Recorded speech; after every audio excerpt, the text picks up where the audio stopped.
आपको बेवकूफ बनाया जाता है और सबसे खतरनाक बात यह है कि आपको ऐसा लगता है कि आप सब कुछ समझ गए हैं। सेम वोटर लिस्ट लेकिन 3 अलग अलग रिपोर्ट जिसमें बस धर्मागत पारदर्शिता दिखाने की कोशिश की गई है।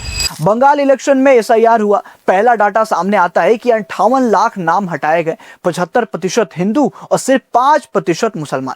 ये देखते ही किसी को भी ऐसा लगेगा कि बंगाल जैसे जगह जहां पर अक्सर मुस्लिम वोटर्स को लेकर विवाद रहा है, बांग्लादेश से आए हुए घुसपैठियों को लेकर विवाद रहा है, वहां पर 75% हिंदुओं के नाम हटा कैसे दिए गए।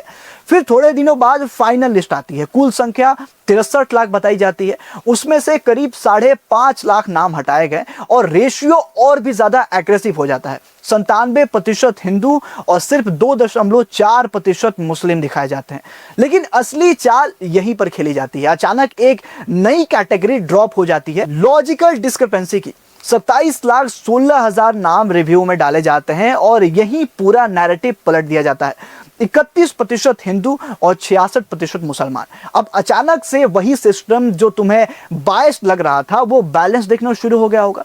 जब फाइनल लिस्ट जारी होती है तो उसमें हिंदू वोटर्स की संख्या सबसे ज्यादा हटाई गई थी, तो फिर अचानक से एक लिस्ट और बना के उसमें मुस्लिम वोटर्स की संख्या बढ़ाकर उनको कैसे हटा दिया गया।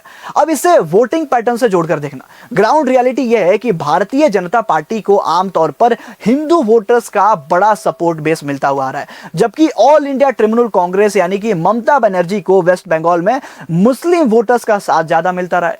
यह कोई नियम नहीं है कि कौन सा समुदाय किसको वोट करेगा, लेकिन ट्रेंड इतना क्लियर है दोस्त कि इलेक्शन स्ट्रैटेजी यहीं से बननी शुरू होती है।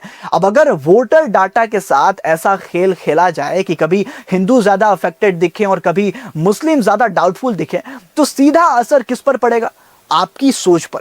हिंदुओं को लगेगा कि हमारे साथ गलत हो रहा है, मुस्लिमों को लगेगा कि नहीं हमारे साथ गलत हो रहा है। और इसी बहस में असली सवाल कोई पूछता ही नहीं है कि इतनी हेरफेर की क्यों जा रही है और इसमें ट्रांसपेरेंसी कहां दिख रहा है भाई।